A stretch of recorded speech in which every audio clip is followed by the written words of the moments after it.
Welcome to the Emporium Outdoors. My name is Michael, and in this video we're going to be heading out for our November winter camping trip.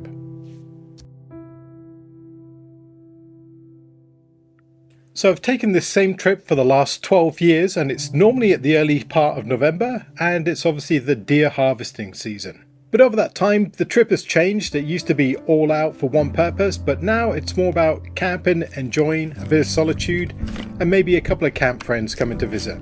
Like most camping trips, it starts with camp setup, and one of the most important things in winter camping, to be comfortable anyways, is to have plenty of wood. I'm using the Cabelas double ice fishing insulated tent for this trip because it's the most convenient of all the winter tents that I have. And if a buddy wants to stay for a night, I have plenty of room and I don't have to jiggle things around too much. If I was using my favourite tent, which is the Snow Tracker tent that I have, then that would be more of a challenge but doable. On this trip I decided to bring the battery powered DeWalt chainsaw. Not sure if that was a great idea. I just about managed to cut enough wood to make this work for me. I just about managed to cut enough wood with the 3 batteries I brought with me, but the cold really does take its toll on battery powered equipment. If I was staying for an extended period, I would have brought my still gas chainsaw because that works in all weathers. I very much enjoy cutting, splitting and stacking the wood. It's almost like putting money in the bank, and you can watch your investment grow in front of your very eyes. Each piece of wood gives me a certain amount of heat for a certain amount of time, and the more wood I have in the bank, the more comfortable I'm going to be for longer. The stove I'm using is the Nyko Tracker. It's a smaller stove, and it was actually bought from Snow Tracker to match the tent that I bought at the time. However, I use it in lots of other tents, and it's done me very well over the years. In this particular setup, it kind of works, but it's only really good down to maybe minus 15, minus 20 at a push. And I really should upgrade to a much larger stove, which I do have, but I really like the setup that I have, where one of the windows is replaced with some fire blanket, and it makes a perfect stove exit point without damaging the tent in any way. With a bigger stove, I'll probably have to make a hole in the top of the tent. One thing to bear in mind when the temperature starts to drop is how dry things become. When I first moved to Canada, I used to get nosebleeds and all sorts of terrible things happen to me because of the dry conditions. But over the years, my body's acclimatized to it. I don't really suffer as much. But you can equate the winter time when it's cold to almost like a desert. There's so little moisture. So it's a constant fight to keep yourself hydrated, making sure you have enough water on hand, which means going outside, boiling snow, and it's a lot of snow you have to boil just to get enough water. So that's something that occupies your mind quite a bit while you're out camping in the wintertime. I would say having a pot to boil water is an essential item in survival in wintertime, and you'll find in all my kit that I have at least some sort of metal cup. I can melt some snow down to create water if I'm stuck out there for any reason. And that's what I aim to get ready and set up for day one, where I've got my camp set up, everything's comfortable, my wood's organised, I'm set for the next couple of days. And with the stove going, it's a very nice environment inside, and I can just sit back and take in the beauty of nature. The next day is a bit of a leisurely start. I'm not up super early. I want to actually go out and scout a little bit. I'm not in a rush, so it's time to get the machine out. Winter's very hard on machines like ATVs, snowmobiles and side-by-sides, and you've got to make sure all your maintenance is up to speed before you take them out there. This is an older quad, so it's a 2007 and it's a carbureted model. I think injected fueling systems actually start easier in winter, but if they don't, I think a carbureted system is much easier to get going if you do have any troubles. I think you're pretty limited if you just have fuel injection, whereas carbureted, a pull start, some priming, and you're going to get it started no matter what the weather. Over the next few days I'm going to put a couple of 100 kilometers on this quad in these conditions. I've actually found it's very versatile, and I actually enjoy riding the ATV when it's cold like this.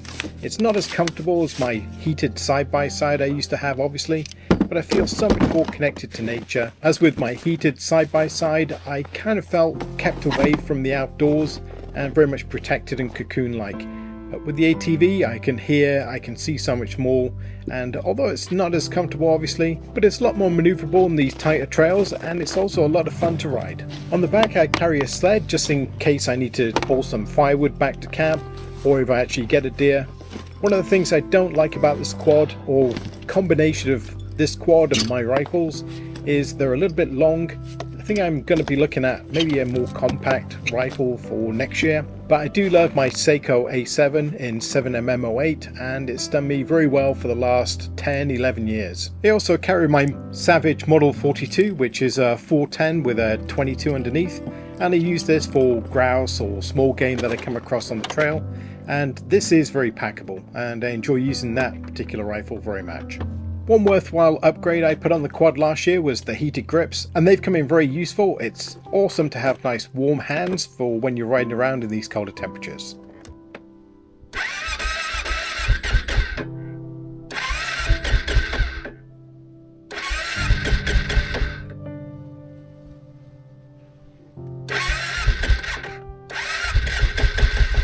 So the quad is coming up to 18 years old now, and it has about 2,500 kilometers, so it's pretty young in its life, but it's an older unit obviously. But it started every time I've ever wanted this quad to start. I do have the backup pull start if I need to, and there's also a hidden priming knob just above the carburetor that's very useful to know about if you have one of the older style quads. This will make starting much easier in those colder climates.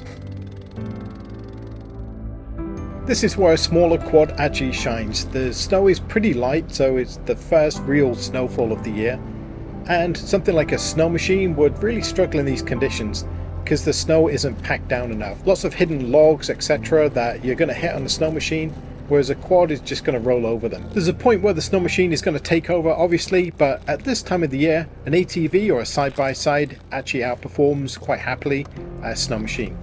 This is a particularly tight trail, and you can only really get down here with an ATV or a very small side-by-side. It's a tough trail and there's lots of snow. Thankfully I'm wearing my Princess Auto outfit that I bought last year for $64, which is a nice wool combination, and the snow will just brush off. Doesn't stick to me, doesn't melt to me, doesn't get me wet. I was very happy to come across this guy, which is the Great Grey Owl or Strix nebulosa. And this is Canada's largest owl, very majestic, and you see them somewhat commonly over in the Boreal forest. So I'm heading down another cut line I went down a previous day where I try and keep all the trails open. It pays to keep the trails clear because when the snow comes down, those branches are going to bend in your face and dump snow all over you.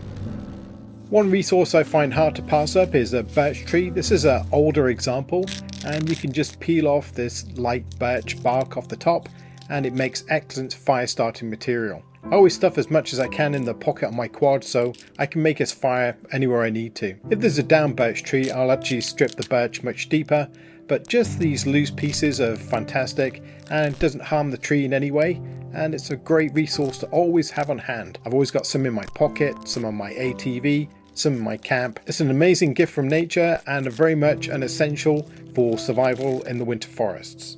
From the larger sheets of birch bark you can make all sorts of crafts. You can make nice sheets, you can make containers, you can make hats, all sorts of things. The limit to its use is just your imagination, and it's been used all around the world for generations, and it's one of the most versatile resources. On this trip I did head back to the burnt part of the forest. This is where I used to camp quite often, and it was probably one of my favourite places, but it's nice to come back and visit and see how nature's reclaiming this space. It's going to take decades for this part of the forest to recover, but I'm going to really enjoy documenting its return to full health, and I'm sure by spring we'll start to see small trees and shrubs start to come back into the forest, and that'll bring the wildlife back in and help diversify this area. Fire is an essential part of the life cycle of the forest. Unfortunately, we haven't been very good at letting fire do what it's naturally meant to do, which is clean up all the forests. I think by constantly fighting these fires rather than allow nature to actually burn through and clean them up has led to some of the larger forest fires that we see that grow out of control. I think nature knows best. I think we need to become better at planning for these eventualities and making sure that we protect homes and people, but the forest needs to burn so that it can propagate again, just as nature intended. The winter is a spectacular time for sunsets, and some of the best sunsets that I've ever seen are during these months. So it's another clear morning in the tent. I've hung up all my wet clothing from the night before, and it's nice and dry from the nice warm heat from the wood stove. Outside the temperature is somewhat cold, I think it's about -10, but as you can see these windows on the tent really let all that light in, which makes it beautiful to wake up to. This is certainly my happy place, and I'm glad you came along to share this little slice of paradise. So until next time, take care. And as always, thank you very much for watching. If you like my videos, leave me a comment, maybe a thumbs up, and don't forget to subscribe.